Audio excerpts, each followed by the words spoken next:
అందరికీ నమస్కారం. ఎన్నికల దగ్గర పడే కొంది పాపం జగన్మోహన్ రెడ్డి మీద ప్రజల్లో ఎంత వ్యతిరేకత ఉందనేది చెప్పడానికి నిన్నటి ఘటనే ఉదాహరణ. ఏదైతే సిద్ధం సభ పేరుతో నిన్న దెందులూరులో ఒక సభ నిర్వహించారు. ఆ సభకైతే జనాన్ని పాపం బలవంతంగా భారీగానే తరలించారు. ఒక్కొక్కరికి 500 బిర్యానీ ప్యాకెట్ అంటే అది సొంత పార్టీ కార్యకర్తలే చెప్పారు, మనం కాదు. ఆల్రెడీ ఆ ఛానల్స్లో కూడా వచ్చాయి, బస్సుల్లో కూడా వాళ్ళే ఒప్పుకున్నారు ఎంతెంత ఇచ్చి వాళ్ళని బలవంతంగా తరలించారు. ఇంకో పక్క విద్యార్థులు మొత్తానికి కూడా సెలవులు ప్రకటించి ప్రైవేట్ బస్సులన్నీ తీసుకెళ్లారు. సరే, మొత్తానికి సభ మీదకి అయితే వెళ్ళారు. కానీ పాపం నిన్న జగన్మోహన్ రెడ్డి గారికి అనుకోని ఒక పరాభవం ఎదురైందని చెప్పొచ్చు. కొంతమంది యువకులు జగన్మోహన్ రెడ్డి గారి మీదకి దూసుకెళ్లే ప్రయత్నం చేశారు. ఎందుకు దూసుకెళ్లే ప్రయత్నం చేశారు అనేది ఇక్కడ ప్రశ్న. అయితే దీనికి రకరకాల వాదనలు ఉన్నాయి. ఏదైతే మొన్న డిఎస్సి క్యాలెండర్, ఏదైతే డిఎస్సికి సంబంధించి కేవలం 6000 పోస్టులు మాత్రమే విడుదల చేశారో, ఆ పోస్టులకు సంబంధించి ఎక్కువ పోస్టులు విడుదల చేయలేదని నిరుద్యోగులు నిరసన వ్యక్తం చేయడానికి ఆయన మీదకు దూసుకెళ్లే ప్రయత్నం జరిగిందనేది ఒక వాదన. అయితే రెండోది, జగ్గారెడ్డికి టికెట్ కేటాయించలేదని. అక్కడ జగ్గారెడ్డికి టికెట్ కేటాయించకపోవడం వల్ల ఆయన అనుచరులు జగన్మోహన్ రెడ్డి దగ్గర నిరసన వ్యక్తం చేయడానికి ఆయన మీదకు దూసుకెళ్లారనేది ప్రధాన వాదన. మొత్తానికి సెక్యూరిటీ సిబ్బంది అయితే కొంత అలర్ట్ అయ్యారు. ఒక రకంగా చెప్పాలంటే కొంచెం ఉంటే జగన్మోహన్ రెడ్డి గారి దగ్గరికి వెళ్ళిపోదురు. మరి తర్వాత ఏం జరుగుతుందో మనకైతే తెలియదు. కానీ అంటే ఆ స్థాయిలో నిరసన శాఖ అంత భద్రత ఉన్నప్పటికీ అన్ని కట్టుదిట్టంగా బారికేడ్లు ఏర్పాటు చేసుకుని జగన్మోహన్ రెడ్డి వచ్చినప్పటికీ కూడా జనం మీదకి వెళ్ళే ప్రయత్నం చేశారు. ఇప్పుడు అర్థమైందా? జగన్మోహన్ రెడ్డి లెగిస్తే పరదాలు బారికేడ్లు అడ్డం పెట్టుకుని ఎందుకు వెళ్తాడు ఇప్పుడు అర్థమైందా? పైగా జగనన్న అనుకుంటూ వెళ్ళేవాళ్ళు. అంటే జరిగిన అన్యాయం ఏదో దగ్గరికి వెళ్తే తెలిసేది, ఆయన వెళ్ళనివ్వలేదు కదా. సరే, ప్రోటోకాల్ ప్రకారం వెళ్ళవరు అనుకోండి, అది వేరే విషయం. సో ముందు వీడియో చూడండి ఒకసారి, మీకే అర్థమవుద్ది ఎందుకు వెళ్ళారనేది. వీడియో చిన్నగా ఉంది, ఒకసారి చూడండి. ఇదిగో ఇక్కడ జగన్మోహన్ రెడ్డి గారు, వాస్తవానికి జగన్మోహన్ రెడ్డి గారు ఇటు నడుచుకుంటూ రావాలి, ఇలాగా ఈ ర్యాంపు మొత్తం మీద నడుచుకుంటూ రావాలి.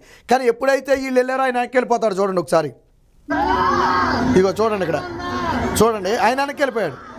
జగన్మోహన్ రెడ్డి గారు వెనక్కి వెళ్ళిపోయాడు, రాలా ఇంకా. అది చూసారా జగన్మోహన్ రెడ్డి గారు వెనక్కి వెళ్ళిపోయాడు. ఇదిగో వీళ్ళనైతే ఇక్కడ ఆపారు. వాస్తవానికి వాళ్ళందరూ అభిమానులు. అయితే పాపం వైసీపీ వాళ్ళందరూ ఏమిటంటే జగన్మోహన్ రెడ్డి అభిమానులు అన్నారు. జగన్మోహన్ రెడ్డి అభిమానులు అయితే ఆయన అభిమానులకు భయపడి ఈయన వెనక్కి వెళ్ళిపోవాల్సిన అవసరం లేదు. భద్రతా సిబ్బంది ఉందో వాళ్ళు ఏం కొట్టరో ఏం చేయరు, ఏమీ చేయరు. వాళ్ళు నిరసనకారులు కాబట్టి ఏ ఫ్లై కార్డులు తీసి బయట పెడతారో, లేకపోతే అక్కడికి వెళ్ళి ఏ డిఎస్సి తీయాలనో, లేకపోతే మా జగ్గారెడ్డికి టికెట్ ఇవ్వాలని నిరసన వ్యక్తం చేస్తే ఉన్న పరువు కూడా పోద్దని చెప్పి జగన్మోహన్ రెడ్డి గారు వెనక్కి వెళ్ళిపోయాడు. వాస్తవానికి చూడండి ఎంత పకడ్బందీగా బారికేడ్లు కట్టారో, పోలీసులు ఎలా పెట్టారో, అయినప్పటికీ కూడా వాళ్ళు పైకి వెళ్ళిపోవడం జరిగింది. చూడండి ఒకసారి ఏ రకంగా దూకారో యువత, ఎంత ఆవేదనతో ఉన్నారు చూడండి ఒకసారి. ఇదిగో ఒక్క ఉదుకుని దూకేశారు చూడండి ఒకసారి, చూడండి. చూసారా? సో ఆ స్థాయిలో జగన్మోహన్ రెడ్డి మీద వ్యతిరేకత ఉంది. సరే, మొత్తానికి నిరసన వ్యక్తం చేయడం అయితే నిజం కదా. అది టికెట్ కోసం జగ్గారెడ్డి అభిమానులు చేశారా, లేదా నిరుద్యోగ యువత చేశారా అనేది పక్కన పెడితే నిరసన వ్యక్తం చేయడం అయితే ఖాయం. ఒకవేళ వాళ్ళ అభిమానులు అయ్యుండుంటే జగన్మోహన్ రెడ్డి రావాల్సిన ఆ ర్యాంప్ వేసింది ఎందుకు? జగన్మోహన్ రెడ్డి నడవటానికే కదా. మరి ఎందుకు వెళ్ళిపోయాడు వెనక్కి ఆయన? జగన్మోహన్ రెడ్డి ఎందుకు వెళ్ళిపోయాడు? ర్యాంప్ మీద ఆయన వస్తాడనే సెక్యూరిటీ మొత్తం కూడా ర్యాంప్ మీద నిలబడ్డారు, కొంచెం గ్యాప్లో. కాబట్టి వాళ్ళని అడ్డుకోగలిగారు, లేకపోతే అది కూడా అడ్డుకోలేదు, నిలబడ్డారు. వాస్తవానికి ఆయన రావాలా, స్టార్టింగ్లో వచ్చాడు కానీ వెనక్కి తిరిగి వెళ్ళిపోయాడు. దీనికి సంబంధించి వార్త కూడా వచ్చింది, ఒకసారి చూడండి. ఇదిగో సీఎం పైకి దూసుకెళ్లారని చెప్పి వార్త వచ్చింది చూడండి. జగన్ ర్యాంపు పై నడుస్తున్న సమయంలో కొందరు యువకులు ఆయన వైపు దూసుకొచ్చారు. జనం గ్యాలరీలో ఉండి అభివాదం చేస్తుండగా వీరు బారికేడ్లు దూకి వేదిక పైకి వచ్చారు. భద్రతా సిబ్బంది అప్రమత్తమై వాళ్ళు నిర్మించారు. చీర్ల జగ్గిరెడ్డికి కొత్తపేట సీటు ఇవ్వలేదని ఆయన అనుచరులే వచ్చారని, పైగా వీళ్ళంతా గంజాయి మత్తులో తూగిపోయి ఉన్నారని, అందుకని ఏమీ తెలియకుండా ఆ రకంగా దూకారని చెప్పి ఒక వార్త అయితే సోషల్ మీడియాలో వైరల్ అన్నట్టుగా ఇది ఎక్కడ కూడా వచ్చింది చూడండి. సీఎం అభివాదం చేస్తుండగా ర్యాంపు పైకి దూసుకెళ్తున్న వైకాపా కార్యకర్తలు. సో వీళ్ళంతా కూడా వాళ్ళే, జగన్మోహన్ రెడ్డికి నిరసన వ్యక్తం చేయడానికి వచ్చిన వాళ్ళే. సో ఇక్కడ చూడొచ్చు మనం దీన్ని. ఇకపోతే జగన్మోహన్ రెడ్డి గారి బస్సులు కూడా చూద్దాం ఒకసారి. స్కూల్కి సెలవు ఇచ్చి పెట్టిన బస్సులు చూశారు కదా బస్సులు. వీళ్ళంతా వాస్తవానికి నిన్న జగన్మోహన్ రెడ్డి గారు సభ ప్రారంభించగానే బయటకు వచ్చేశారు.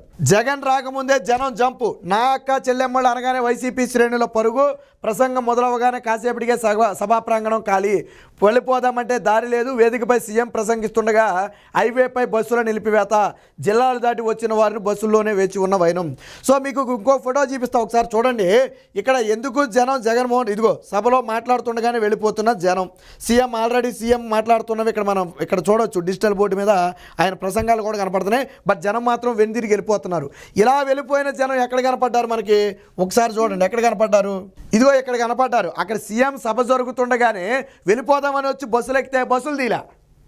ఈ జనమంతా సభ నిండిపోయి బయటకు వచ్చిన జనం కాదు, సభలో వెనుదిరిగి వచ్చేసి నుంచున్న జనం. దీన్ని వైసీపీ సోషల్ మీడియాలో సభ లోపల జనం, సభ బయట జనం అని చెప్పి ప్రచారం చేసుకున్నారు. పెచ్చోళ్ళారా, రెండు ఎట్ ఏ టైం ఒకసారి చూపించండి. మీరు చూపించగలరా? చూపించలేరు. లోన ఆల్రెడీ సభలో కూర్చున్నప్పుడు ఫోటోలు తీసుకున్నారు, వాళ్ళు తిరిగి బయటకు వచ్చేసాక ఇక్కడ ఫోటోలు తీశారు. ఈ వాస్తవానికి బస్సులన్నీ కదులుంటే ఈ రోడ్డు మీద జనం ఉండేవాళ్ళు కాదు, కానీ బస్సుల్ని పూర్తిగా ఆపేశారు. సభ అయ్యే వరకు బస్సులు తీయమని చెప్పారు. దీంతో గత్యంతరం లాకి ఇదిగో రోడ్ల మీదకి వచ్చేసారు. ఎవడ బస్సు ఎక్కడ ఉందో ఎత్తుక్కునే పనిలో ఉన్నారు వాళ్ళు. అది మ్యాటర్. అంటే నిన్న సీఎం సభ ప్రారంభం కాగానే జనం పరుగు. ఇంకో పక్క జగన్మోహన్ రెడ్డికి నిరసన సెగ. అంటే జగన్మోహన్ రెడ్డి మీద ప్రజల్లో ఎంత వ్యతిరేకత ఉంది అనడానికి నిన్న దెందులూరు సిద్ధం సభ ఒక ఉదాహరణ.